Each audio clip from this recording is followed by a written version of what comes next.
A very warm welcome to all of you. एक बार फिर दोबारा से आप सब लोगों का स्वागत है और अभिनंदन है। सो आज हम लोग एनालॉजी का एक्सरसाइज का जो हमारा पार्ट चल रहा है उसी पार्ट में चलते हुए आगे हम लोग पार्ट 6 आज करने वाले हैं, जिसे हम लोग हिंदी के अंदर सादृश्यता का अभ्यास प्रश्न कहेंगे और जो कि ये भाग 6 है। ठीक है, तो आइए समझते हैं कि बेसिकली एनालॉजी के अंदर और सादृश्यता के अंदर क्या क्या क्वेश्चंस को हम लोग करने वाले हैं, किस किस टाइप के क्वेश्चंस होते हैं, क्या रिलेशनशिप हमको फाइंड आउट करनी होती हैं और किस तरीके से इस क्वेश्चन को करने की सही अप्रोच और सही कॉन्सेप्ट के साथ में इस क्वेश्चन को किया जाएगा। चलिए तो स्टार्ट करते हैं आज के सेशन को। तो सबसे पहले अगर मैं एनालॉजी की यहाँ पर बात करूं तो एनालॉजी को पढ़ने के लिए सबसे पहले हमने इसका कुछ इंट्रोडक्शन और कुछ बेसिक कॉन्सेप्ट रखे। बेसिक कॉन्सेप्ट सीखना बहुत ज्यादा जरूरी हो जाता है ताकि हम लोग जब क्वेश्चंस करें तो हमको उससे हेल्प मिले और हम सही तरीके से क्वेश्चंस को कर पाएं। अगर मैं बात करूं एनालॉजी की, तो एनालॉजी को बेसिकली पढ़ने के लिए 4 जगह पर इसका क्लासिफिकेशन किया गया है। The first one is word analogy, जिसे हम लोग शब्द सादृश्य कहते हैं। फिर कहते हैं अल्फाबेट एनालॉजी दूसरे नंबर पे, तीसरी होती है नंबर एनालॉजी और तीसरी होती है लेटर और नंबर एनालॉजी, मतलब अक्षर और संख्या दोनों पर आधारित एनालॉजी। ठीक है, तो इस तरीके से यहाँ पर 4 कैटेगरी में बांटा गया है एनालॉजी को पढ़ने के लिए। ठीक है, तो एनालॉजी में क्या क्या होता है, किस तरीके से क्वेश्चंस को करना है, ये सब बातें हम लोग शुरू करते हैं। जी, डिस्क्लेमर, अस्वीकरण। हमारे स्लाइड डेक में उपयोग की गई छवियां केवल शैक्षिक उद्देश्यों के लिए है। हम इन छवियों के मूल रचनाकारों और मालिकों की बौद्धिक संपदा और अधिकारों का सम्मान करते हैं। यदि आप इस डेक में उपयोग की गई किसी भी छवि के मालिक हैं और कोई चिंता या समस्या है तो कृपया करके हमें साथी @iitk.ac.in पर हमसे संपर्क करें। हम छवियां हटा देंगे। Thank you. तो सबसे पहले अगर मैं यहाँ पर बात करूं कि एनालॉजी आखिरकार होती क्या है, सादृश्यता का या सादृश्य का मतलब क्या होता है। देखिए, एनालॉजी कह लीजिए, सिमिलैरिटी कह लीजिए, रिजेम्बलेंस कह लीजिए, एक ही बात होती है। होता क्या है कि इसके अंदर बेसिकली आपको पहले का दूसरे से रिलेशन बताया जाता है कि भाई पहले का एक शब्द ये लिखा है, दूसरा ये है, इन दोनों के बीच में क्या रिलेशन होना चाहिए, पहले आपको ये फाइंड आउट करना है। और जो भी रिलेशन आपको दिया जाएगा या जो भी रिलेशन निकल के आ रहा है, उसी रिलेशन को आगे जो भी क्वेश्चन पूछा गया है उसमें फिट कर देंगे, उस लॉजिक को वहां पर फिट कर देंगे, हमारा आंसर निकल के आ जाएगा। तो बेसिकली कुछ यही सारी चीजें होती हैं एनालॉजी के अंदर। ठीक है, तो एनालॉजी के पार्ट को करने के लिए सबसे पहले हमारा identify the relationship between the pairs element, मतलब तत्वों के जोड़ों के बीच में जो भी संबंध है उसको पहचानना है, क्या रिलेशन इनके बीच में बन रहा है। और उसके बाद में अन्य जोड़ों को पूरा किया जाएगा, जो भी हमसे क्वेश्चन पूछा जाएगा उसको हमें उस पर अप्लाई कर देना है। ठीक है, चलिए, तो इस तरीके से बेसिकली ये होता है एनालॉजी के अंदर। अब एनालॉजी को पढ़ने के लिए 4 जगह पर इसका क्लासिफिकेशन किया गया। पहला होता है वर्ड एनालॉजी, जिसे हम लोग शब्द सादृश्य कहते हैं। अब वर्ड एनालॉजी के अंदर क्या होता है, देखिए, वर्ड हो जाए या इसको आप वर्ल्ड एनालॉजी भी कह सकते हैं। ठीक है, वर्ल्ड, WORLD, संसार वाला वर्ल्ड। क्यों? क्योंकि इसके अंदर वर्ड एनालॉजी के अंदर बेसिकली जितनी भी संसार की चीजें हैं वो कोई भी चीज यहां पर आपसे पूछी जा सकती है। तो इसलिए वर्ल्ड एनालॉजी कह लीजिए या वर्ड एनालॉजी कह लीजिए, दोनों ही एक ही बात है। वर्ड एनालॉजी को पढ़ने के लिए बेसिकली 7 जगह पर इसका क्लासिफिकेशन किया गया है। सबसे पहला अनुरूप जोड़ी पूर्णता, अनुरूप जोड़ी चयन, समान शब्द चयन, सादृश्यता की पहचान, बहुशब्द उद्देश्य, दोहरा सादृश्य, अक्षरों चयन का सही सादृश्य। ठीक है, तो analogous pair completion, analogous pair selection, similar word selection, analogy detection, multiple word analogy, double analogy और analogy based on choosing letters के क्वेश्चन। ठीक है, तो इस तरीके से आपको 7 जगह पर इसका क्लासिफिकेशन किया गया है एनालॉजी को पढ़ने के लिए, वर्ड स्पेशली वर्ड एनालॉजी को पढ़ने के लिए। तो आइए जरा यहाँ पर जरा कुछ सबसे पहले हम लोग रिलेशंस देखते हैं कि आखिरकार वर्ल्ड एनालॉजी के अंदर कौन कौन से रिलेशन संभावित तरीके से हमसे पूछे जा सकते हैं या किस किस चीजों के बारे में हमें डेप्थ नॉलेज होनी चाहिए, डेप्थ में नॉलेज होनी चाहिए, जिससे कि क्वेश्चंस करने में हमको आसानी रहे। तो रिलेशनशिप पर आते हैं। सबसे पहला जो टाइप्स ऑफ रिलेशन के अंदर, संबंध के प्रकार के अंदर सबसे पहला आता है सिनोनिम, जिसे हम लोग समानार्थी शब्द कहते हैं। अगर समानार्थी को हम लोग संधि विच्छेद करें तो समान प्लस अर्थी, मतलब जिसका समान अर्थ होगा। एक होता है सिनोनिम, एक होता है एंटोनिम। इंग्लिश के पॉइंट ऑफ व्यू से देखा जाए तो सिनोनिम का मतलब उसके जैसा और एंटोनिम का मतलब होता है उसके अपोजिट। तो सिनोनिम के लिए एक जैसे, अब जैसे दयालु और परोपकारी है, दोनों वर्ड्स का मतलब एक जैसा है। अपहरण करना, अगवा करना, मीनिंग एक जैसा है। रिक्त या फिर खाली एक जैसा मीनिंग है। अभाव होना, किस चीज की कमी होना, एक जैसे मीनिंग है। तो ये जो वर्ड्स हैं इनके मीनिंग जो जाते हैं वो कुछ एक जैसे जाते हैं, ठीक है। ऐसे ही आगे दिया हुआ विलोम शब्द एंटोनिम आ जाते हैं। अब एंटोनिम में क्या है, जैसे गहरा, कोई चीज डेप्थ में दी हुई है, उथला हुआ।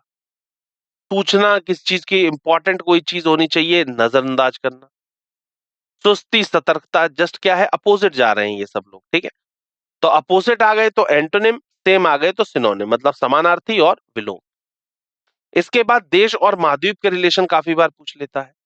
जैसे भारत है एशिया के अंदर है तो पूछ लेगा ब्राजील कहां पर है। अब पता होना चाहिए कि भाई दक्षिण अमेरिका के अंदर है। फ्रांस यूरोप है, कनाडा उत्तरी अमेरिका है, ठीक है। ऐसे ही देश और राजधानियों के बीच में रिलेशन पूछ लेता है। जापान है टोक्यो, नेपाल की काठमांडू, इटली की रोम, रूस की मॉस्को। सभी की कंट्री एंड कैपिटल्स के बारे में रिलेशन पूछा जा सकता है। राज्य और राजधानी के लिए पूछा जा सकता है, क्या भाई ये राज्य है, इसकी ये राजधानी है। उत्तर प्रदेश है लखनऊ है, उड़ीसा है भुवनेश्वर है, गुजरात गांधीनगर, सिक्किम गैंगटॉक, सभी के दिए हुए हैं। और ये सिर्फ जितने ये एग्जाम्पल के तौर पे दो चार आपको बता दिए जाते हैं, बाकी याद आपको सारे ही करने हैं, क्योंकि किसी से भी किसी का पूछा जा सकता है। आगे देश और मुद्रा, कौन सा देश है और उसकी करेंसी क्या है, कंट्री एंड करेंसी का रिलेशन, या देश और मुद्रा का रिलेशन, क्या किस देश में कौन सी मुद्रा चल रही है, ये रिलेशन पूछा जा सकता है इसके अंदर। इसके बाद देश और संसद का, कि भाई कंट्री ये है, इसका पार्लियामेंट का नेम क्या है। हर एक संसद का नाम अपने अपने देशों का अलग अलग होता है। भारत के अंदर संसद कहते हैं, ईरान के अंदर मजलिस कहते हैं, रूस के अंदर ड्यूमा कहते हैं और अमेरिका के अंदर कांग्रेस कहते हैं। इसी तरीके से देश और नदी का रिलेशन आ सकता है, कि भाई कंट्री और रिवर का रिलेशन ये आ सकता है कि भाई भारत ये है, भारत के अंदर गंगा बह रही है, तो बताइए चीन में कौन सी नदी बह रही है, चार ऑप्शन दे दिए जाएंगे। हांग हो, ब्रिटेन के अंदर थैम्स है, ऑस्ट्रिया के अंदर डेन्यूब है, ठीक है। इसके बाद जानवर और उनके बच्चों का रिलेशन आ जाता है काफी बार, कि भाई एनिमल है, इनके यंग वन ये है, या इस जानवर के बच्चे को क्या बोला जाएगा, ये चीज भी हो जाती है। जानवर, चीजें और उनके रखने का स्थान आ जाता है काफी बार। Animal, things and their keeping places, कौन सी चीज किस जगह पर रखी जाती है, या कौन सा जानवर किस जगह पर रखा जाता है। अब जैसे पक्षी है, पक्षीशाला में जैसे बर्ड्स आइवरी में रखी जाती हैं, फिश एक्वेरियम में होती हैं, एनिमल्स जू में होते हैं, एरोप्लेन जो होता है हैंगर में रखा जाता है, वेपन्स आर्मरी शास्त्रागार में रखा जाता है। ऐसे सभी के आपको दिए हुए। इसके बाद नर और मादा, काफी बार मेल और फीमेल कहा जाता है। जैसे कुत्ता है तो इसका फेमिनिन क्या हो जाएगा, कुतिया हो जाएगा। घोड़ा घोड़ी हो गया, शेर शेरनी हो गया, बारहसिंगा हिरनी हो गया। इस तरीके से ये भी आ जाते हैं आपके सामने। वर्कर एंड टूल का रिलेशन आ जाता है कि कौन सा कर्मी और किस उपकरण का इस्तेमाल करेगा। बोल दिया जाएगा भाई ये वर्कर है, ये किस टूल का यूज कर रहा है। योद्धा है, तलवार का यूज करेगा। राजमिस्त्री है, प्लम्ब लाइन का मजदूर, फावड़े का, बेड़ई, आरा का। इसी तरीके से उत्पाद और कच्चा माल, जैसे जो भी प्रोडक्ट बन के तैयार हुआ वो तो फाइनल प्रोडक्ट है। अब उससे पहले का रॉ मटेरियल क्या रहा, वो किस चीज से बन के तैयार हुआ। जैसे कागज होता है लुगदी से बन के तैयार हुआ, फर्नीचर है लकड़ी से बन के तैयार हुआ, कपड़ा सूत से, और लिनन सन से, फ्लैक्स से। तो ये भी चीज काफी बार रिलेशन आ जाते हैं। कर्मी और कार्यस्थल, कौन सा कर्मी है और उसका क्या कार्यस्थल है। जैसे रसोईया है तो रसोई में काम कर रहा है, खगोल शास्त्री वेधशाला में, वेटर रेस्टोरेंट में, वकील अदालत के अंदर। कौन सा वर्कर और उसका वर्किंग प्लेस क्या है। मात्रा और इकाई काफी बार पूछ लेता है, क्वांटिटी और उसकी यूनिट पूछ लेगा, क्या भाई ये मात्रा है, इसकी क्या इकाई होगी, या मात्रा किसका क्या होगा। प्रतिरोध को ओम में, दबाव को पास्कल में, तापमान डिग्री, ऊर्जा जूल हो जाएगा। इसी तरीके से उपकरण और माप पूछ लेता है, इंस्ट्रूमेंट एंड मेजरमेंट, क्या कौन सा इंस्ट्रूमेंट है और क्या उपकरण मापने में इसका यूज आता है। जैसे थर्मोमीटर है, टेम्परेचर नापने में काम आता है, एमिनोमीटर से विंड नापते हैं, सीस्मोग्राफ से अर्थक्वेक, ओडोमीटर से स्पीड। ठीक है, उपकरण और उसके मापने की चीज। उपकरण और क्रिया, कौन सा टूल है और उससे क्या एक्शन हम लोग परफॉर्म कर रहे हैं। माइक्रोस्कोप है, कोई भी चीज को बड़े करने का काम करती है, मैग्नीफाई करने का काम करती है। चम्मच से खिलाने का काम है, फावड़े से खोदने का काम है। आगे दिया हुआ है अध्ययन और विषय, किस चीज का अध्ययन हो रहा है और किस विषय के ऊपर। जैसे पक्षी के बारे में अगर आप पढ़ रहे हैं तो आप पक्षी विज्ञान, जीवाश्म के बारे में जीवाश्म विज्ञान, कीड़े के बारे में कीट विज्ञान, मिट्टी के बारे में मृदा विज्ञान, हृदय के लिए हृदय विज्ञान और यकृत के लिए यकृत विज्ञान, बर्ड्स के लिए ऑर्निथोलॉजी, फॉसिल्स के लिए पैलेंथोलॉजी, इंसेक्ट्स के लिए एंटोमोलॉजी, सॉइल के लिए पैडोलॉजी, हार्ट के लिए कार्डियोलॉजी और लीवर के लिए हेपेटोलॉजी। व्यक्ति और उसका निवास स्थान, कौन सा व्यक्ति और किस जगह पर रहेगा। चूहा है बिल में रहेगा, एस्किमो इग्लू में, घोड़ा अस्तबल में, कुत्ता कैनल में, सबके अपने निवास स्थान, इंडिविजुअल और उनके ड्वेलिंग प्लेस मतलब निवास स्थान। खेल और खेलने का स्थान, कौन सा खेल है और उसको खेलने का स्थान क्या होता है। क्रिकेट है, पिच पर खेली जाती है, टेनिस है, कोर्ट में खेला जाता है, स्केटिंग रिंक में, कुश्ती अखाड़े में, सबके दिए हुए हैं कि कौन सा खेल किस जगह पर खेला जा सकता है। खेल और खिलाड़ी, टेनिस है Sania Mirza, badminton Saina Nehwal, hockey Sandeep Singh, cricket के लिए मिताली राज। कौन सा खेल किस खिलाड़ी के लिए है। खेल और खेल की शर्तें, भाई स्मैश, अब जैसे कोई भी खेल की शर्तें कह लीजिए या स्पोर्ट्स की टर्मिनोलॉजीज कह सकते हैं आप, कि कौन सा खेल है और वो किस टर्मिनोलॉजी के लिए यूज किया जाता है या ये टर्मिनोलॉजी किस खेल के लिए है। जैसे स्मैश शब्द है, ये बैडमिंटन के लिए यूज किया जाता है, पेनल्टी कॉर्नर हॉकी के लिए यूज किया जा सकता है। आगे खेल और उसके कप या फिर ट्रॉफी, किस कप, इसके लिए कौन सा कप होता है। जैसे गोल्फ के लिए राइडर कप है, फुटबॉल के लिए दुरंत कप है, बैडमिंटन के लिए ऊबर कप है, क्रिकेट के लिए दिलीप ट्रॉफी है। जानवर और उनकी आवाज, कौन सा जानवर है वो क्या आवाज निकालता है। शेर है धारता है, घोड़ा हिन्नाने का काम करता है, कुत्ता भौंकने का काम करता है, मेंढक टटराने की आवाज करता है, उल्लू हूट करता है और बतख जो होती है वो क्वैक क्वैक करती है। ठीक है, तो इस तरीके से साउंड हो जाता है। इसके बाद देश और राष्ट्रीय खेल, कौन सा कंट्री है और उसका नेशनल गेम क्या है, राष्ट्रीय खेल क्या है। राष्ट्रीय खेल भी आ जाता है और काफी बार राष्ट्रीय एनिमल भी आ जाता है। जैसे ब्रिटेन के अंदर cricket, Bharat hockey, USA baseball, Japan judo, चीन टेबल टेनिस, ब्राजील के लिए फुटबॉल। इसी तरीके से देश और राष्ट्रीय प्रतीक क्या है, नेशनल एम्बलम क्या है। हर एक देश का कोई ना कोई नेशनल एम्बलम होता है, वो भी पूछ लेते हैं। भारत का क्या है, सिंह स्तंभ है, यूके का गुलाब है, कनाडा का सफेद लिली और स्पेन का चील। तो ये सारी चीजें बेसिक्स इसके अंदर रिलेशनशिप के अंदर आ जाती है। तो क्या क्या रिलेशंस होते हैं एक बार यहां पर देख लीजिए। क्या, खेल और कप से रिलेटेड क्वेश्चन आ सकता है, पुरस्कार से रिलेटेड, विज्ञान और प्रौद्योगिकी से रिलेटेड, इतिहास, राजनीति, कला और संस्कृति, भूगोल, सामाजिक तथ्य, स्मारक और प्रसिद्ध व्यक्तित्व। इन संबंधों के अलावा कई अन्य भी प्रकार के ये संबंध होते हैं जिनसे क्वेश्चन आपसे पूछा जा सकता है।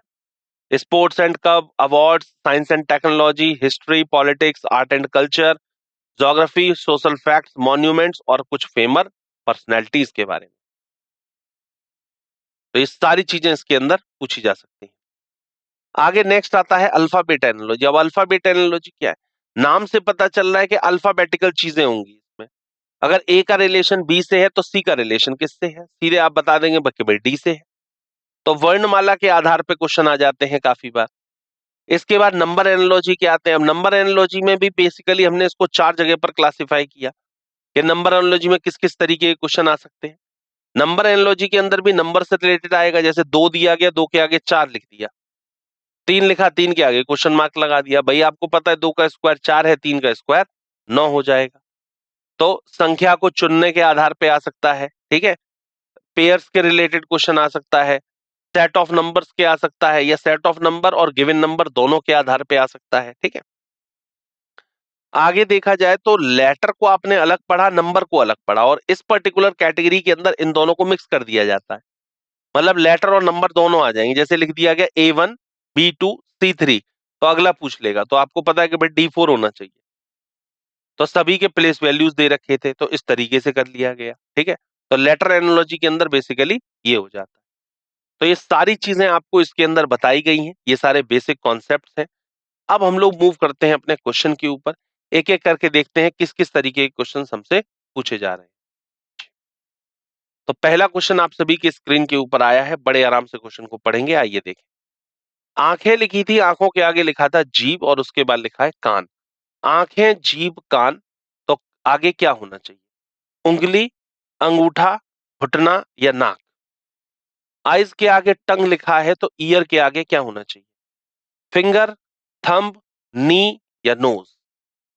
करिए एक बार क्वेश्चन को, फिर सॉल्यूशन देखिए।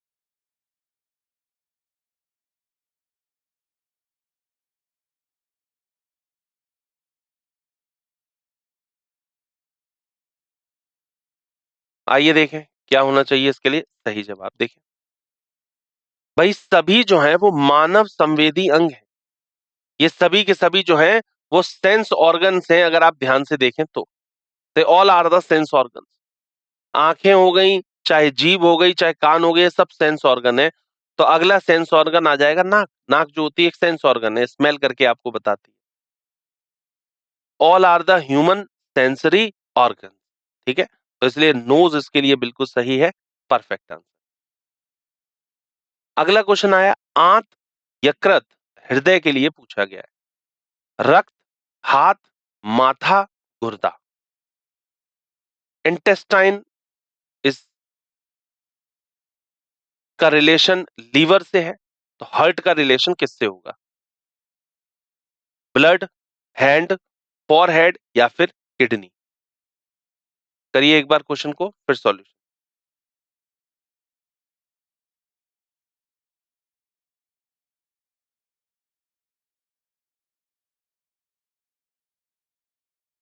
चलिए आइए देखें क्या होना चाहिए इसके लिए सही जवाब।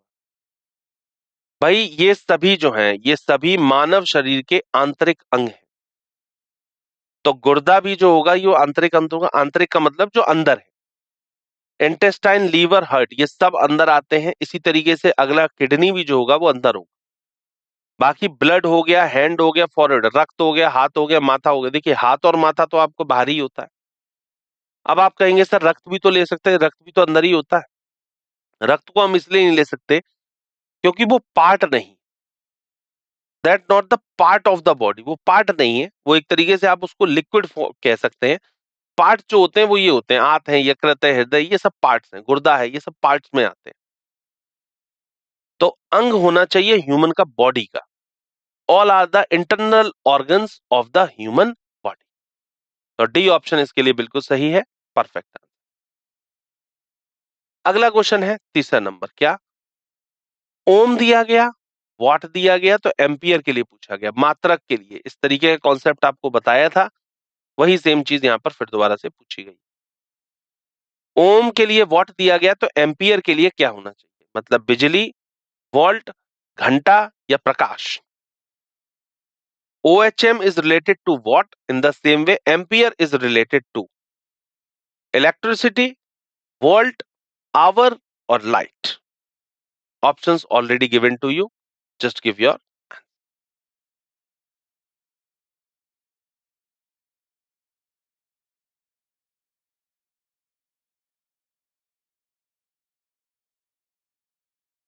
चलिए देखिए भाई, मैंने बताया ना कि इसकी मात्रक क्षमता है ओम, वॉट। ऐसे ही एम्पियर किसके लिए? वोल्ट के लिए होता है। ठीक है, सभी बिजली मापने की इकाइयां हैं। All are the measuring unit of electricity. ठीक है, तो वोल्ट इसके लिए बिल्कुल सही जवाब होगा, परफेक्ट आंसर होगा वोल्ट, बिल्कुल परफेक्ट। अगला, चावल, गेहूं, मक्का, आगे क्वेश्चन मार्क। ऑप्शन दिए गए थे ज्वार बाजरा, तंबाकू, जूट या कपास? Rice is related to wheat in the same way maize is related to sorghum, millet, tobacco, jute या cotton? करिए एक बार क्वेश्चन को, फिर सॉल्यूशन पर बात।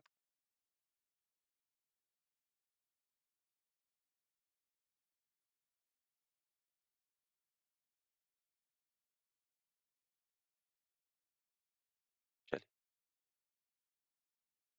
आइए देखें क्या होना चाहिए इसके लिए सही जवाब। भाई चावल का संबंध गेहूं से है तो मक्का का संबंध किससे होगा? मक्का का संबंध होगा ज्वार बाजरा से। क्यों? क्योंकि सभी जो है वो खाद्य फसलें हैं। All are the food crops. जी हाँ, बाकी ये फूड क्रॉप्स नहीं है। टोबैको हो गया, जूट हो गया, कपास हो गया, ये खाने वाली नहीं है।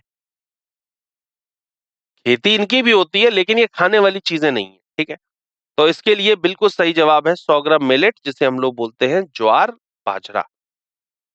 परफेक्ट आंसर, राइट आंसर, बिल्कुल सही। All are food crops. अगला, शाखा तना, तो पत्ता के लिए क्या होना? पेड़, कुर्सी, जड़, गिलास। branch is related to stem in the same way leaf is related to. The options are tree, chair, root and glass. चलिए बताइए क्या होना चाहिए इसके लिए।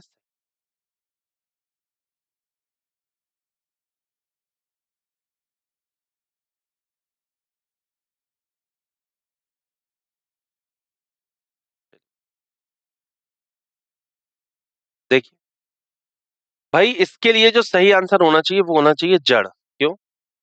सभी पेड़ के भाग हैं, चाहे शाखा हो, चाहे तना हो, चाहे पत्ता हो और चाहे जड़ हो, ये सब पेड़ के हिस्से हैं।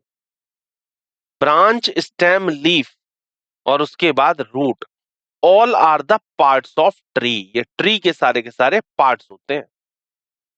तो इसीलिए इसके लिए सही आंसर बनेगा रूट, या कह सकते हैं जड़, ये चीज।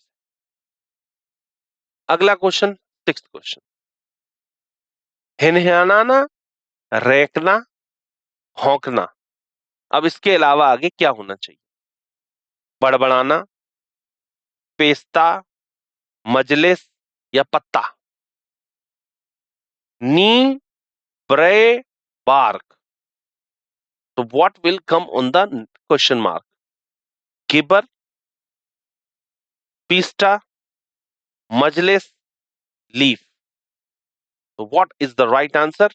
Just give your answer.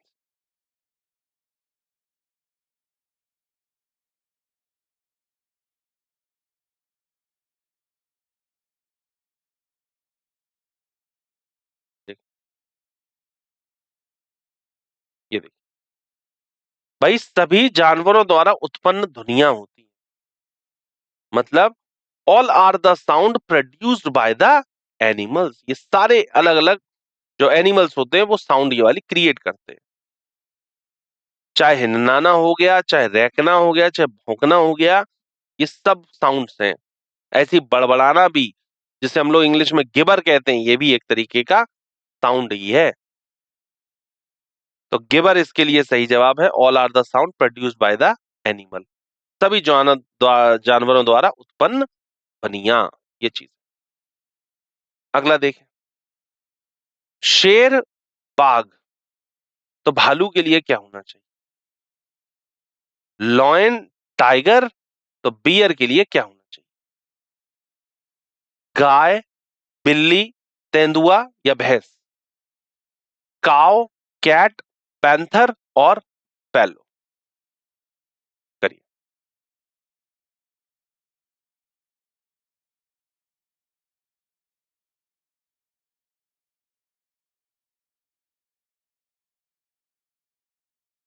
देखिए देखिए, शेर, बाघ और भालू, ये सभी जो है ना, ये जंगली जानवर हैं। तो अगला भी जो आएगा ना, वो जंगली जानवर ही आएगा। और जंगली जानवर क्या होता है? तेंदुआ होता है। They all are the wild animals. तो next is also a wild animal and that is panther. तो पैंथर या तेंदुआ इसके लिए बिल्कुल सही है, परफेक्ट आंसर है, क्योंकि ये सारे के सारे जंगली जानवर हैं। जंगली जानवर का मतलब जो जंगल में रहते हैं। पालतू जानवर वो जिसे हम लोग पालते हैं। काऊ हो गई, बिल्ली हो गई, भैंस हो गई, ये सब पालने वाले होते हैं। अगला क्वेश्चन, बछड़ा का संबंध अगर बच्चा से है या बछड़ा बच्चा पिल्ला, ये तीन दिए गए थे, नेक्स्ट क्या होना चाहिए? शिशु, युवा, लार्वा या जानवर? calf, kid and pup. What will come on the next question mark? The options are infant, young, larva or animal.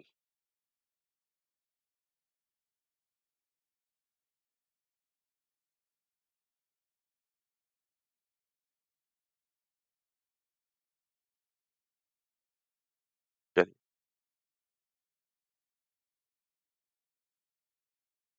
वही बछड़ा हो गया, बच्चा हो गया, पिल्ला हो गया, ये तीनों ही क्या है? यंग वंस हैं, सभी जानवरों के बच्चे हैं। और लार्वा भी बच्चा ही होता है, किसका? इंसेक्ट्स का। एक आपने केचुआ देखा हो, जिसे आपने हिंदी में पढ़ा होगा, लंबा सा होता है केचुआ टाइप का, उसी के बच्चे को हम लोग लार्वा कहते हैं। All are the young ones of the animal. तो सी ऑप्शन लार्वा इसके लिए बिल्कुल सही है, परफेक्ट आंसर है, राइट आंसर ये चीज। अगला question, ninth number, Bhilai, Rourkela, Durgapur के समान निम्नलिखित में से कौन सा है? भिलाई, राउरकेला और Durgapur. The options are Chandigarh, Baroda, Lucknow और Bokaro. Which of the following is same as Bhilai, Rourkela और Durgapur? And the options are Chandigarh, Baroda, Lucknow और बोकारो। करिए एक बार, फिर आंसर पर बात।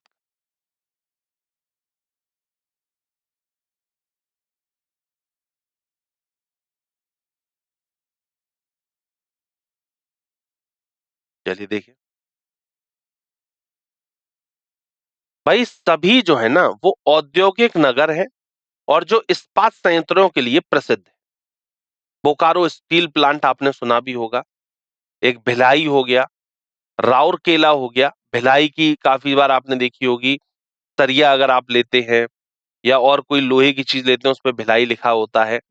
राउरकेला हो गया, दुर्गापुर हो गया, बोकारो स्टील प्लांट हो गया, ये सभी जो है ये इस्पात संयंत्र हैं और इस्पात संयंत्रों के लिए प्रसिद्ध हैं। तो इसीलिए इसके लिए बोकारो बिल्कुल सही होगा। All are the industrial towns and famous for the steel plants, ये स्टील प्लांट्स के लिए सारे फेमस हैं। तो इसलिए डी ऑप्शन बोकारो बिल्कुल सही है, इसके लिए परफेक्ट आंसर है, राइट आंसर। अगला question, Odissi, Kathak, Bharatanatyam, question mark. Odissi, Kathak तो भरतनाट्यम के लिए क्या होना चाहिए? कथकली, घूमर, तमाशा, नौटंकी। अब इधर बात कर लें तो Odissi, Kathak and Bharatanatyam, what will be come on the question mark? The first option is Kathakali, Ghoomar, Tamasha and नौटंकी।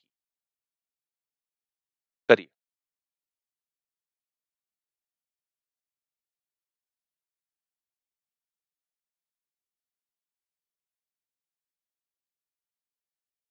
चलिए आइए देखें क्या होना चाहिए इसके लिए सही। इसके लिए कथकली बिल्कुल सही है। भाई सभी भारतीय नृत्य की शास्त्रीय शैलियां हैं या फिर शास्त्रीय शैलियां हैं आप कह सकते हैं। ओडिसी हो गया, कथक हो गया, भरतनाट्यम हो गया, कथकली हो गया, सब शास्त्रीय शैलियां हैं। They all are the classical form of Indian dance, so that's why Kathakali is your right answer. Kathakali इसके लिए सही। अगला क्वेश्चन, शूकरशाला, अस्तपाल, कुत्ता घर के समान निम्नलिखित में से कौन सा है? भेल, घोड़ा, मांद या कमरा? Which of the following is same as the sty, stable और kennel? And the options are well, horse, burrow और रूम। करिए एक बार, फिर इसके सॉल्यूशन पर बात।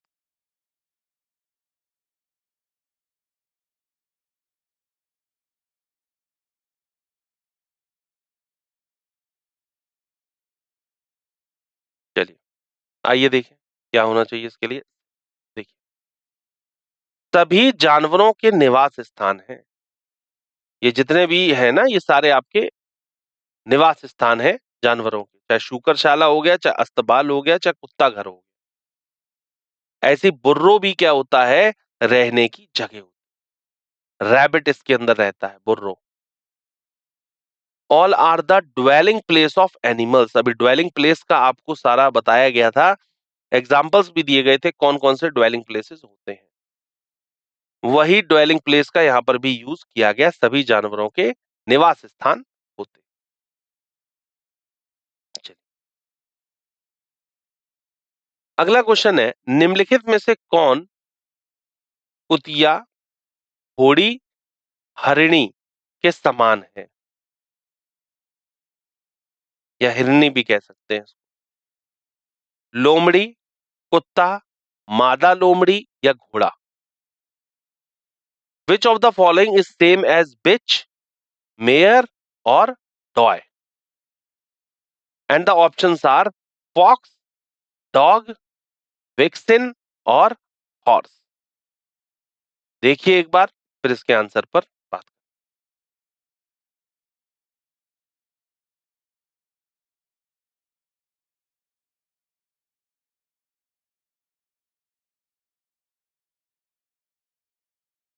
आइए देखें क्या होना चाहिए इसके लिए सही जवाब। देखिए भाई, अवधारणा 12.1.3 का यूज करते हुए क्वेश्चन किया गया। सभी जो है ना वो मादा जानवर है, मतलब फीमेल जानवर है।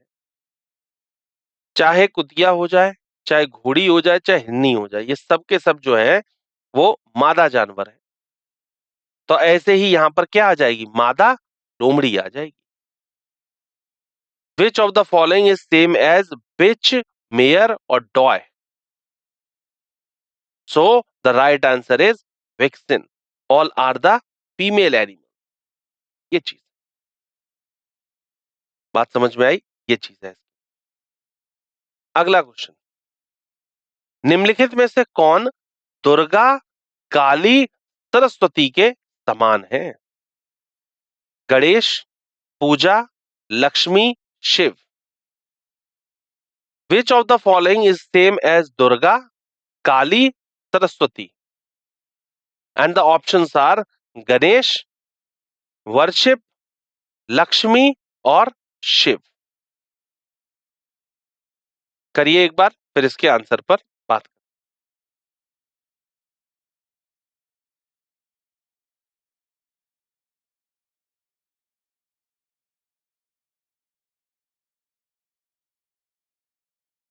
चलिए आइए देखें क्या होना चाहिए इसके लिए सही जवाब। देखें भाई, सभी हिंदू देवियों के नाम हैं, चाहे दुर्गा कह लें, चाहे काली कह लीजिए, चाहे सरस्वती कह लीजिए, ये सब जो हैं ये हिंदू देवियों के नाम हैं। तो इसलिए अगला जो आना चाहिए वो लक्ष्मी आना चाहिए। All are the names of the Hindu goddess. बिल्कुल सही बात है, लक्ष्मी इसके लिए सही है, परफेक्ट आंसर है, राइट आंसर। नेक्स्ट क्वेश्चन, निम्नलिखित में से कौन वाराणसी, कानपुर, लखनऊ के समान है? वाराणसी, कानपुर, लखनऊ के समान है।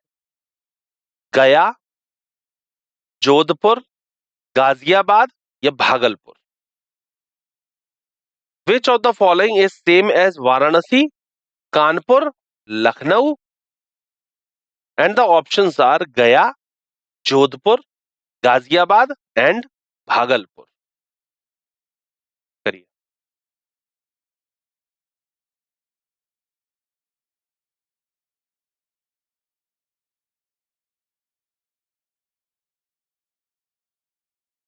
चलिए आइए देखें क्या होना चाहिए इसके लिए सही जवाब?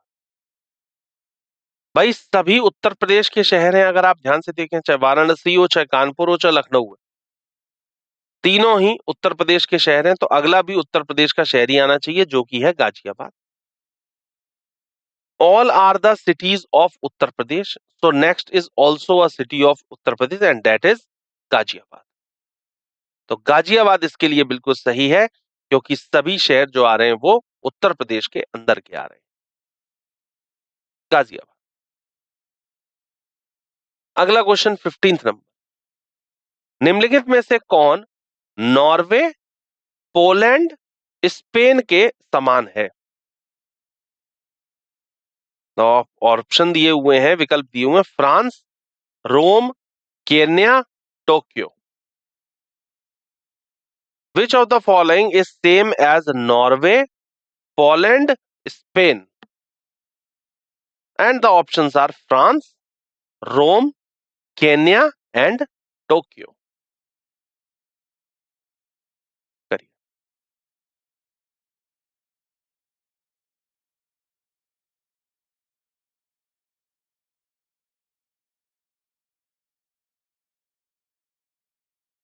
देखिए भाई, ये सभी जो है ना, ये सब यूरोपीय देश हैं। चाहे नॉर्वे कह लीजिए, चाहे पोलैंड कह लीजिए, चाहे स्पेन कह लीजिए, सारे के सारे यूरोपीय देश हैं। तो अगला भी यूरोपीय देश ही आएगा, जो कि क्या है? फ्रांस है। All are the European countries, so next it is also a European country and that is France. तो फ्रांस इसके लिए बिल्कुल सही है, परफेक्ट आंसर है, राइट आंसर।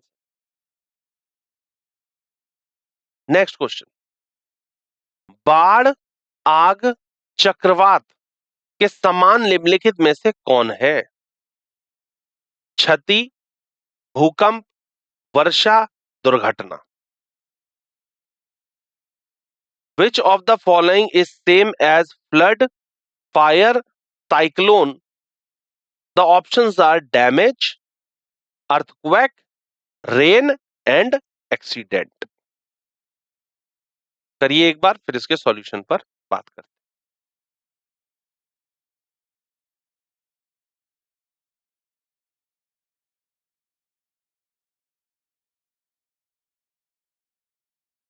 देखिए ये चीज, निम्नलिखित में से कौन बाढ़, आर और चक्रवात के समान है? इसके लिए भूकंप बिल्कुल सही होगा। क्यों अलग, क्यों इसके साथ का हुआ? क्योंकि सभी जो है वो प्राकृतिक आपदाएं हैं। इनमें ये दिया गया था, ये सारी की सारी जो है प्राकृतिक आपदाएं। अर्थक्वेक इसके लिए बिल्कुल सही है, क्योंकि all are the natural calamities, सब प्राकृतिक आपदाएं हैं, तो अगली भी प्राकृतिक आपदा ही होनी चाहिए, नेचुरल कैलामिटी ही होनी चाहिए, और जो कि क्या है? भूकंप। नेक्स्ट क्वेश्चन, निम्नलिखित में से कौन गिनती, सूची, वजन के समान है? गिनती, सूची, वजन के समान है। तुलना, अनुक्रम, संख्या या माप? Which of the following is same as the count, list and weight? And the options are compare, sequence, number and measure. करिए एक बार, फिर सॉल्यूशन पर बात करें।